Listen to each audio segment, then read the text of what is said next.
to Surfer's Paradise, a coastal town on the Australian Gold Coast and one of the country's most iconic tourist destinations. With 60 kilometers of white sand beaches set against a backdrop of inland waterways and mountainous rainforest, there's little you won't find in Surfer's Paradise when it comes to holiday entertainment.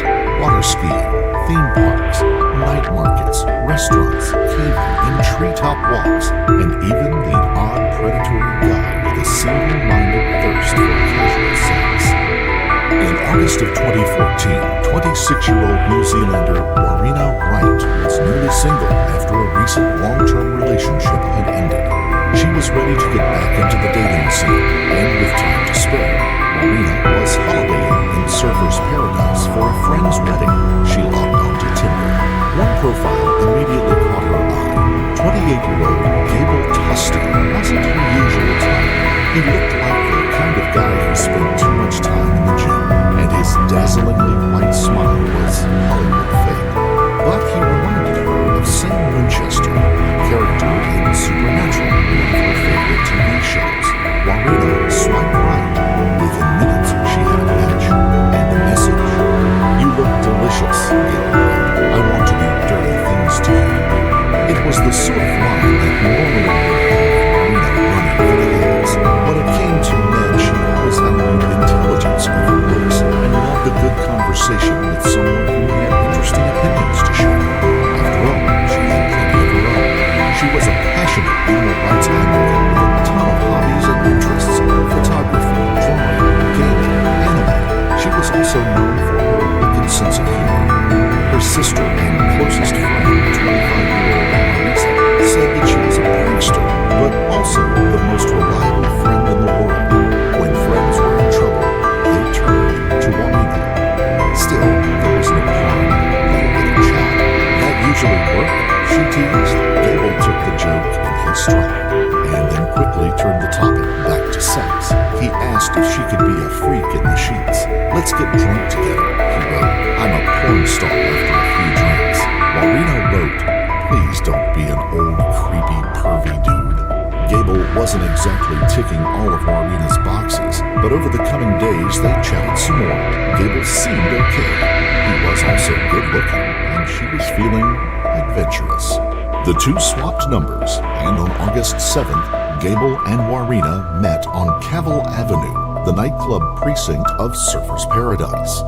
Security footage captures them greeting each other with an awkward hug. Tosti is towering at 188 centimeters or 6'2" tall and 90 kilos or 198 pounds. Warriena, a petite 162 centimeters tall or 5'3" and 57 kilograms or 125 pounds.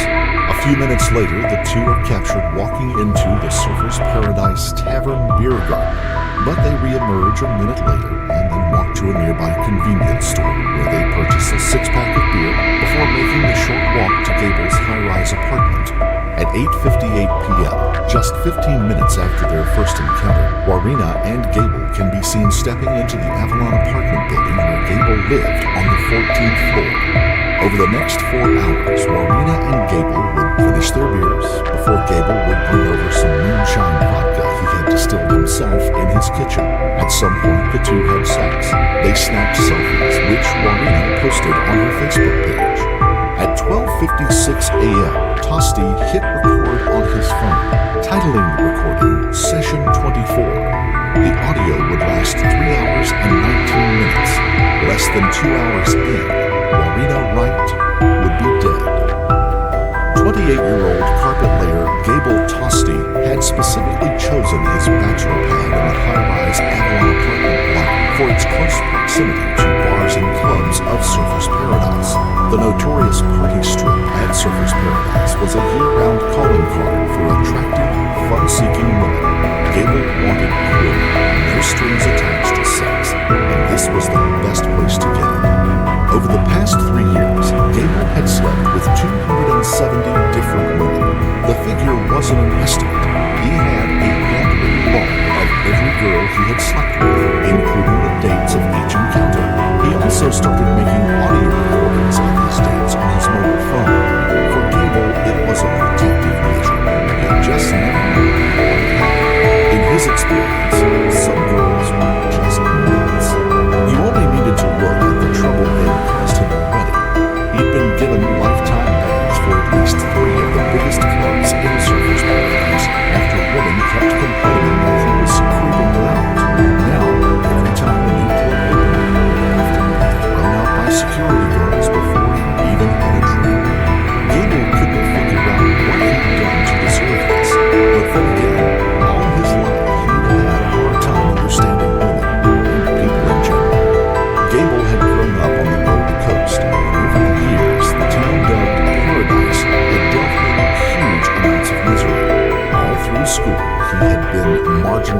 and bullied. His parents had been good to him, but even at home he felt tormented by the rituals he had established to manage his anxiety. Things improved a bit during his final year of high school, once he discovered alcohol. After a few drinks, his awkwardness and anxiety vanished. He made himself a fake ID so he could join his peers at clubs. Soon, everyone was asking for one. Almost overnight, Gable was the go-to guy for a fake ID. That was the year he also decided to get a ripped body to match his new image. He joined the forum of bodybuilding.com, a site for muscle sculpting enthusiasts. It would become a mainstay of his social interaction for the next 10 years. By 2014, he'd posted 5,869 messages on that forum. But things were about to go horribly wrong. In the summer of 2004, Gable took his fake ID racket up a notch, selling IDs to the underage teenagers who flocked to the city to celebrate Schoolies Week. He raked in $30,000 before he was caught. When police examined his computer, they discovered his other, most recent endeavor, counterfeiting money. He'd made a near-perfect replication of a $50 note. During his court case, a psychiatrist who assessed Gable didn't mince words. He described him as ill-equipped to deal with people and someone who was a socially distant, emotionally estranged person. Tosti got community service and took a job at his father's carpet-laying business. He also cut off from everyone he knew. For the next 5 years, he'd live as a virtual recluse.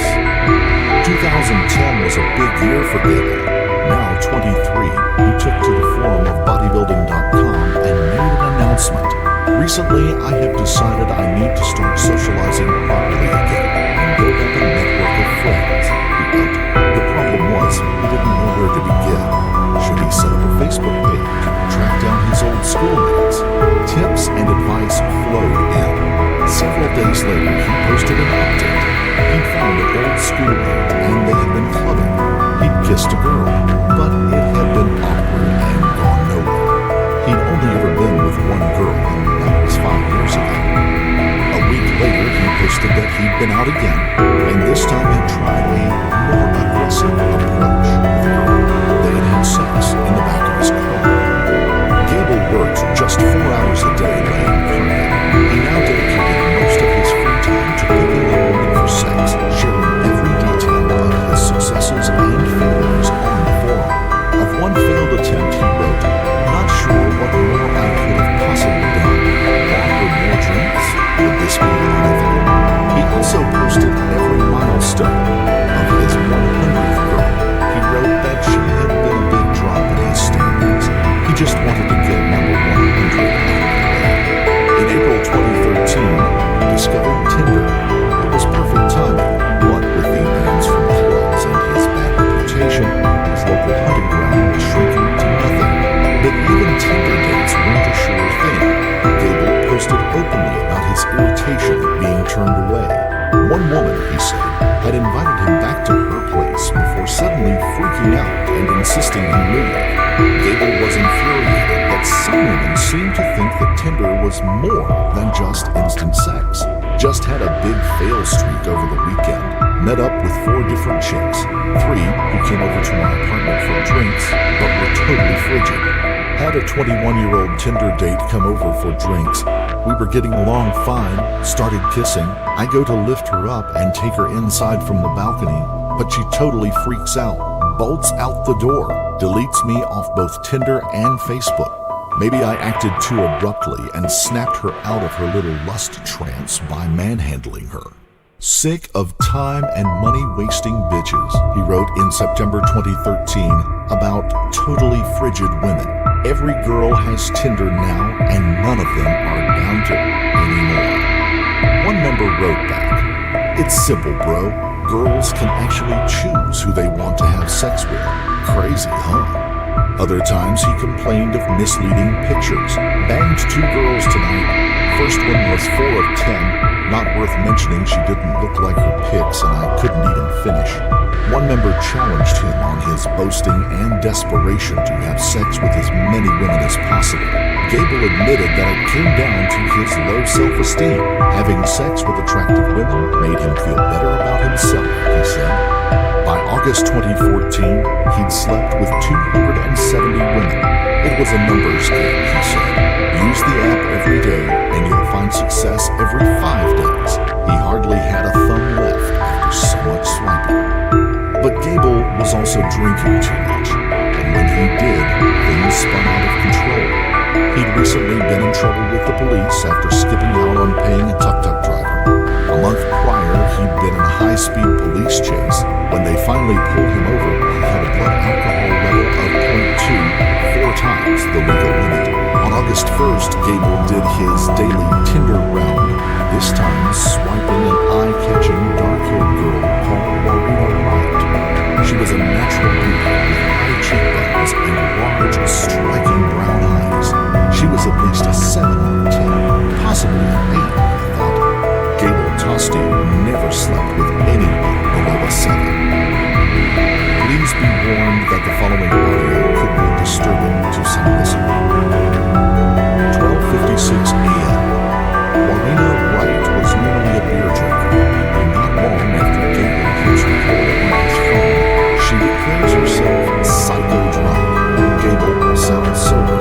Tests later revealed that Warriena had a blood alcohol level of 0.156, 3 times the legal limit.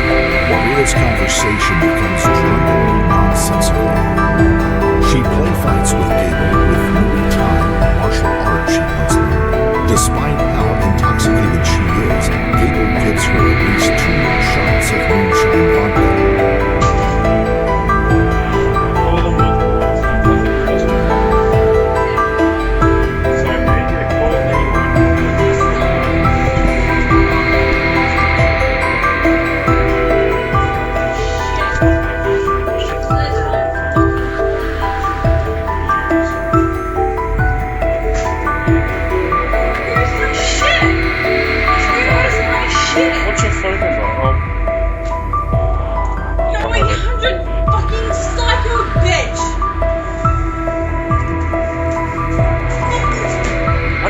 This shit, alright? I'm a nice fucking guy.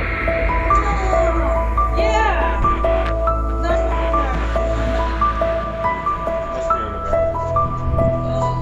I have shitloads of money, guys. My fucking. Stop. Just calm down, please. I'm not coming down because. Had too much to drink, alright? I'm not coming down because I've had so much to drink and I have shitloads of money in New Zealand. It's not funny. Because I'm fucking rich in New Zealand. It's not fucking funny. And it's shitty. I live in New Zealand and it fucking sucks because people fucking take advantage of me in New Zealand and it's shit.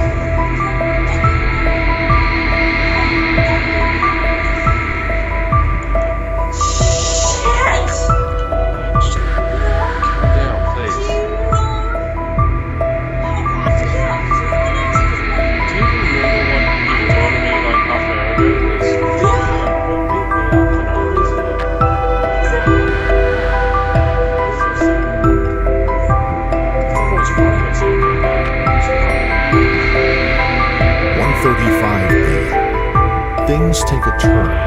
Warriena wants to go home, but can't find her phone. Gable says that maybe she left her phone on the balcony. She accuses Gable of stealing it, and when he laughs, she becomes aggressive. Gable, knowing the conversation is being recorded, makes a point of saying that she's beating him up. Then suddenly, she's calm again, and she says she might go look out the window. She means the balcony.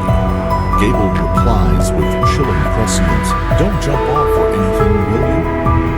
2:10 a.m. Gable and Warriena are heard play fighting.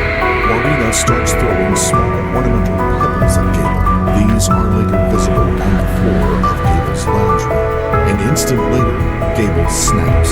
He takes Warriena down and attacks her. This time his tone turns menacing, his threats disturbing. Her voice sounds muffled, her airway constricted. It's clear that she's being pressed down face first. She appears to leave, but Gable continues restraining her. Then comes the soon-to-be famous line, "You're lucky I haven't chucked you off my fucking balcony, you goddamn psycho bitch."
It's not about how you need. It's not about how. Yeah, it is. You're fucking insane. It's not about how you need. It's about how you. Give a shit now.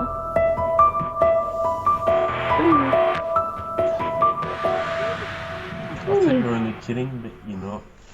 I'm gonna poo. You poo. Go on. Right now. See, I thought you were kidding. And I've taken enough.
Later, it is said that Gable held Warriena down in a 78-second long stranglehold. There's the sound of another struggle, and Warriena, scared, apologizes. Sounds of wheezing and rasping follow, and Warriena grasps hold of a metal clamp of Gable's telescope. Get up. Get up. Fuck up. Get up.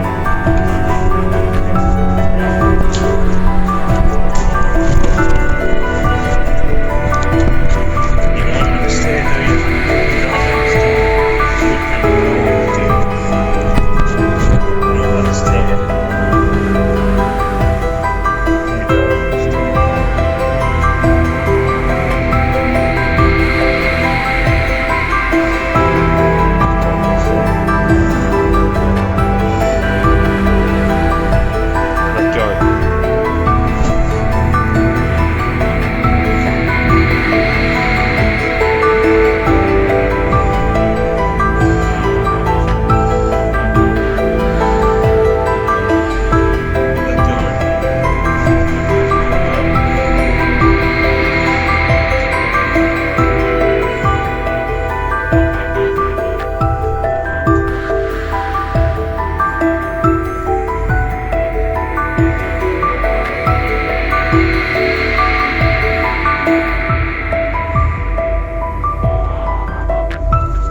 seems to flip. There is the sound of what police think is the balcony door unlocking. Warriena starts screaming. She screams the word no a total of 31 times in 46 seconds. The sound of each scream is harrowing. Body language experts later describe them as primal screams of someone genuinely terrified for their life. Just after 2 a.m., Gabrielle Collier-White awakes to the sound of a scuffle and a woman's panicked screams. Gabrielle lived on the floor directly below Gable's. 2 months earlier, she had heard similar screams coming from Gable Tosti's apartment. This time, she leaps up and holds out her glass terrace doors. What she sees horrifies her. 2 legs are dangling from the balcony above. Before she can react, the woman slipped. She hears her make a small sound of shock that's partially drowned out by her own horrified screams. Nick Casey, who is 2 floors below Tosti's apartment, visiting a friend and fellow hairdresser Emily Ellis, hearing banging and screams for help from the apartment above, Nick, Emily, and her boyfriend Ryan Martin come out onto their balcony. They see a woman on the wrong side of the glass balustrade above. Her back is against the building, her feet dangling. They hear her say, "I want to go home," and help. We couldn't work out why or what she was doing, Emily said. She isn't gripping either, and she wasn't on the ledge, so her feet were dangling. I couldn't work out, is she trying to get down or is she trying to get somewhere else? An image frequently circulated by news media outlets show a recreation of Warriena dangling with her feet towards the building. This is incorrect. According to eyewitnesses, Warriena was facing away from the building. A small but potentially pivotal detail in the puzzle of how she got there and what she was trying to do. Casey sees her face as she falls, the terror in her eyes. It is a look that will haunt him for the rest of his life. He's so close he could reach out and touch her as she passes. A second later, she hits the ground. Gable, by his own admission, sees Warriena disappear off the balcony. He says he doesn't hear her scream, although it is caught on his phone at 2:21 a.m. It's the sound of Warriena screaming as she slips and falls to her death from the outside ledge of his balcony. Gable doesn't call police or an ambulance. He doesn't look over the balcony either. That would make him look responsible for what can only be her certain death. He calls his lawyer. A few minutes later, breathing hard, Gable leaves his apartment and heads downstairs. When he sees the emergency personnel surrounding the building, he returns inside and leaves through an exit to the parking garage instead. For a while, Gable wanders the street, avoiding the chaos around his apartment block.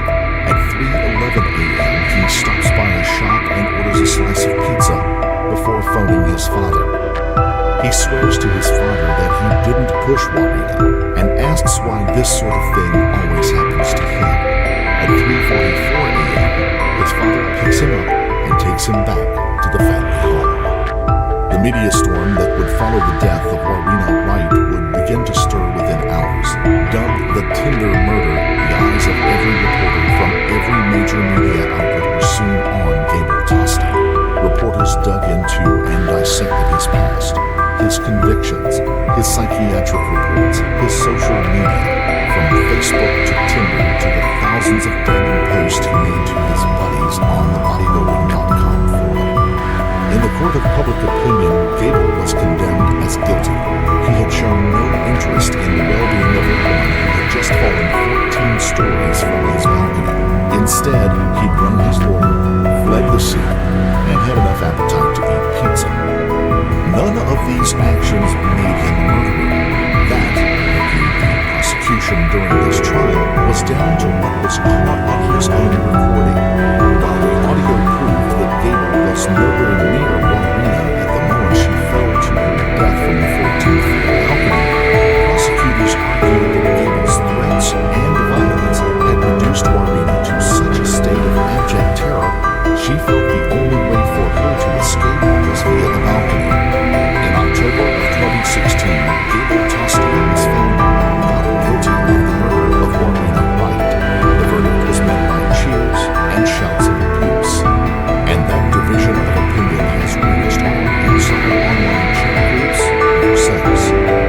Whichever way you fall in the question of Gable Tosti's guilt, there are still many unanswered questions, such as why Warriena screamed for a full 46 seconds when Gable only had to drag her several meters to the balcony, and why it took Warriena just seconds to decide that climbing over the balcony was her only viable option for escaping Gable when she could have just called for help from neighbors.